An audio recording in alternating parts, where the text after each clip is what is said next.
کہیں ایسا نہ ہو کہ وقت گزر جائے اور وقت گزرنے کے بعد پھر کوئی نیا سانحہ رونما ہو جائے اور اس سانحے کے بعد ہم پھر اس کو ہم اس کا تدارک کریں تو اس سے زیادہ نقصان ہو جائے۔ ایکسکلوسیو رپورٹ کے ساتھ وجیہ احمد صدیقی آپ کی خدمت میں حاضر ہے۔ میرے پاس ٹرانسپیرنسی انٹرنیشنل کا ایک خط ہے جو سید مراد علی شاہ وزیر اعلیٰ سندھ کے نام لکھا گیا ہے۔ ٹرانسپیرنسی انٹرنیشنل کا یہ خط اس کی چیئرپرسن یاسمین لاری نے اور کو چیئرپرسن جسٹس ناصرہ اقبال نے لکھا ہے۔ شکایت یہ ہے کہ ان کو یہ اطلاع ملی ہے کہ 4 ایکڑ کی زمین جس کی مالیت 2 ارب روپے ہے اور وہ کورنگی روڈ پر 300 فٹ کی سڑک اور 33 انچ کی پانی کی پائپ لائن کے لیے مختص ہے، جو ڈی ایچ اے کو پانی فراہم کرنے کا منصوبہ ہے، ڈی ایچ اے کراچی میں۔ اور اس منصوبے میں ہوا یہ ہے کہ شکایت یہ ملی کہ اس زمین کو کاغذات میں ریونیو ڈپارٹمنٹ، سندھ کا ریونیو ڈپارٹمنٹ جو ہے وہ کسی اور کے نام منتقل کر رہا ہے۔ خط میں نام لکھا گیا ہے ممتاز عمر صاحب، ان کا شناختی کارڈ نمبر بھی دیا گیا ہے، سب کہ ان کے نام منتقل کی گئی ہے 2020 میں۔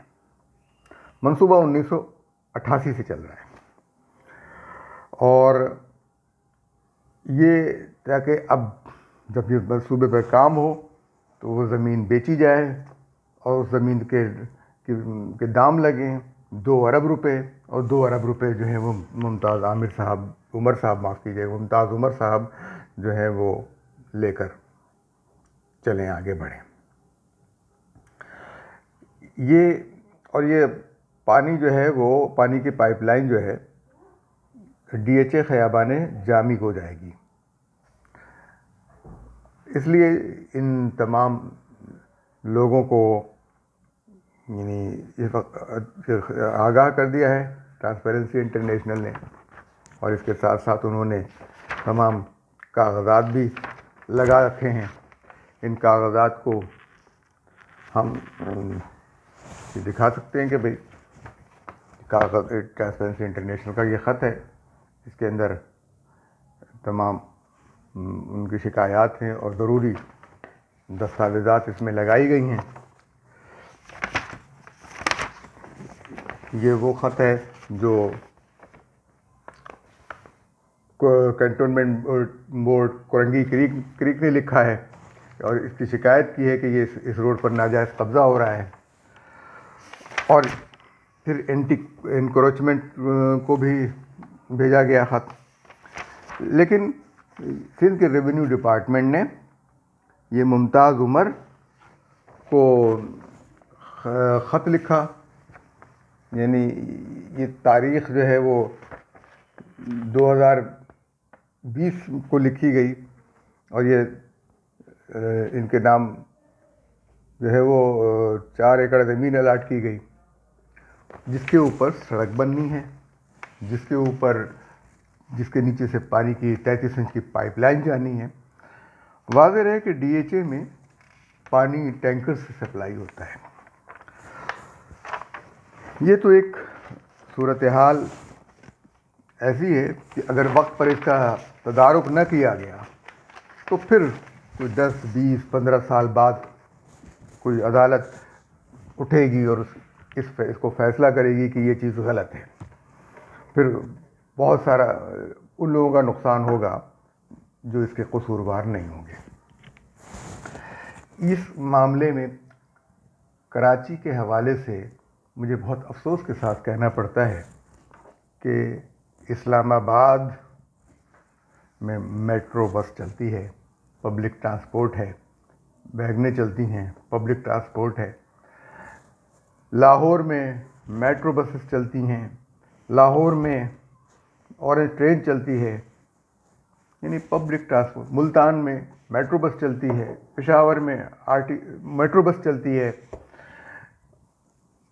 لیکن کراچی ایک ایسا یتیم شہر ہے جہاں گرین لائن بس برسوں سے اپنی تکمیل کے انتظار میں ہے, اور کسی جگہ سے کہیں سے بھی کوئی پبلک ٹرانسپورٹ قابل اعتبار پبلک ٹرانسپورٹ نہیں ہے.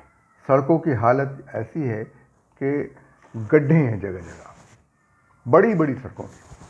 شہر کے اندر صدر ہو, قائد اعظم کے مزار کے پاس کے علاقے ہوں, بہت پوش ایریا ہوں, مشہور علاقے ہوں, ہر سڑک پر ایک گڈھا موجود ہے اور اس کے اندر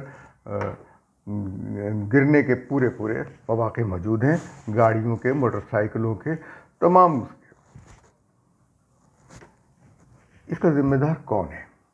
وہ لوگ جنہوں نے پرویز مشرف, ضیاء الحق کے زمانے سے لے کر پرویز مشرف کے زمانے تک, نواز شریف کے زمانے تک کراچی کے پر حکومت کی, کراچی کے وسائل پر قبضہ کیا اور رونا روتے رہے. انہوں نے کراچی شہر کو بالکل برباد کر کے رکھ دیا. کراچی میں اس وقت گاڑیوں کی بہتات ہے, موٹر سائیکلوں کی بہتات ہے, صرف اس لیے کہ پبلک ٹرانسپورٹ نہیں ہے. اگر پبلک ٹرانسپورٹ ہوتی تو یہ گاڑیوں کا رش نہیں ہوتا. پبلک ٹرانسپورٹ اگر سلیقے سے میسر ہوتی تو یہ گاڑیوں کا رش نہیں ہوتا, آلودگی نہیں ہوتی. آلودگی بھی ہے پبلک اور گاڑیوں کا رش بھی ہے. اور مہنگی, ایک لوگوں کو اپنے دفاتر جانے کے لیے روزانہ تقریباً 400 سے 500 روپے خرچ کرنے پڑتے ہیں کم سے کم, ورنہ 1000 روپے 1200 روپے کا روز کا ان کا خرچ ہے سفر کا. اور یک طرفہ اگر کہیں زیادہ جانا پڑ جائے تو کئی ہزار روپے خرچ ہو جاتے ہیں. تو روزگار کے مواقع کم ہو گئے, اور اس کی وجہ سے بھی روزگار کے مواقع کم ہو گئے. اگر یہ ٹرانسپورٹ چلے, لوگ اپنے ملازمتوں پر پبلک ٹرانسپورٹ کے ذریعے جائیں. چیف جسٹس صاحب, چیف منسٹر صاحب اور وزیر اعظم صاحب سے تو کچھ کہنا بیکار ہے, اس لیے کہ وہ ایک بت پرستی والا اسلام پھیلانا چاہتے ہیں پاکستان میں. ان کے نزدیک اسلام وہ ہے جو وہ بیان کر رہے ہیں.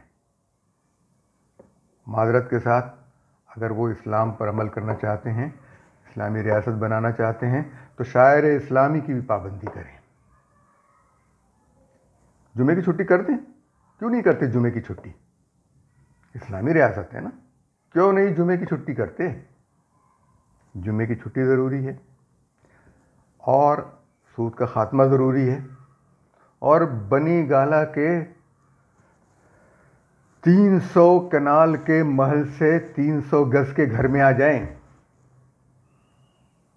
تب ہم جانیں گے کہ آپ مدینے کی ریاست بنانا چاہتے ہیں, ورنہ آپ جو ہیں عبداللہ بن ابی کی ریاست بنانا چاہ رہے ہوں گے. خدا حافظ.